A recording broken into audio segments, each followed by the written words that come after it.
বাইর হবি বলা মানুষটা আজ বিদেশ পাড়ি জমাইছে। দোস্ত তোর বাসার নিচে অপেক্ষা করতাছি রে, কই তুই?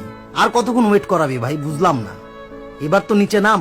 এই যে এই মানুষটাই কিন্তু বিদেশ পাড়ি জমাইছে, এই ধরনের মানুষগুলা কিন্তু বিদেশ পাড়ি জমাইছে ভাই। একটাবার চিন্তা করে দেখেন, বর্তমানে ইয়ং জেনারেশনের মধ্যে কম বেশি কিন্তু সবাই বিদেশ চলে যাচ্ছে, সবাই। ভালো কথা, বাট একটা কিন্তু অপূর্ণতা থাইকা যাচ্ছে, বন্ধুত্বটা। বন্ধুত্বটা কিন্তু কিভাবে কিভাবে জানি একটা লং ডিস্টেন্স রিলেশনশিপের মতো হয়ে যাচ্ছে, কষ্টদায়ক একটা বিষয় তৈরি হয়ে যাচ্ছে। কারণ ওই কাছের বন্ধু বান্ধব এখন বিদেশ পাড়ি জমাইছে। কে আমারে কইব বাইর হবি, কে আমারে বলবো যে অপেক্ষা কর, আমি আইতাছি ভাই, একটু একটু দাঁড়া, কষ্ট নিস না মামা, চাপ নিস না। কে কইব? কারণ তারা তো এখন বিদেশ পাড়ি জমাইছে। একটা ভালো ভবিষ্যৎ, একটা ভালো ফিউচার খুব বেশি ইম্পর্টেন্ট সবকিছুর জন্য। ফ্যামিলি, নিজের ফিউচার, নিজের ক্যারিয়ার, সবকিছু। বাট এখানে কিন্তু একটা কষ্টদায়ক বিষয়ও আছে। কাছের বন্ধু বান্ধব, এই যে একটা আপনার কি বলে, এই যে বন্ধুত্বর মধ্যে যে একটা ঘাটতি, এটা কেমনে পূরণ করবেন, কেমনে কি? যেই বন্ধুরে ছাড়া আমি মানে এক সেকেন্ড চিন্তা করতে পারি না, ওই বন্ধুটাই এখন মানে অনেক দূরে।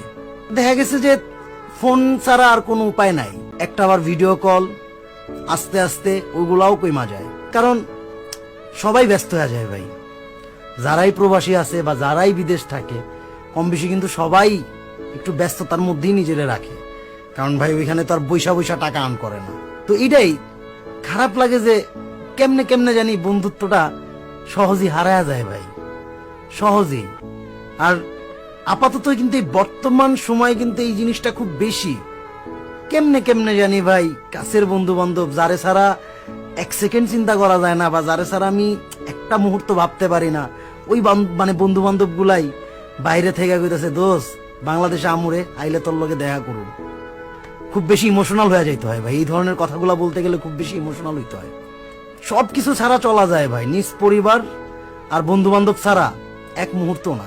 কারণ বন্ধু বান্ধব ভাই লাগবো, বন্ধু বান্ধব লাগবো, বন্ধু বান্ধব লাগবো। মানে আপনি কেমনে কি করবেন ভাই? আমি এর আগে অনেক বন্ধুত্বর টাইপের কথাবার্তা বলছি, বাট এই কথাটা আমার ফার্স্ট, যে এই ধরনের কথাগুলা বলতে গেলে খুব বেশি ইমোশনাল হইতে হয়, খুব বেশি ইমোশনাল হয়ে যায়। কারণ বাইর হবি বলা মানুষটাই তো নাই ইয়ং জেনারেশনের মধ্যে, বা কাছের ভাই ব্রাদার জাগর লগে মানে না ছইলা একটা মুহূর্ত থাকতে পারবো না, ওই মানুষগুলাই আস্তে আস্তে বিদেশ পাড়ি জমাইতেছে।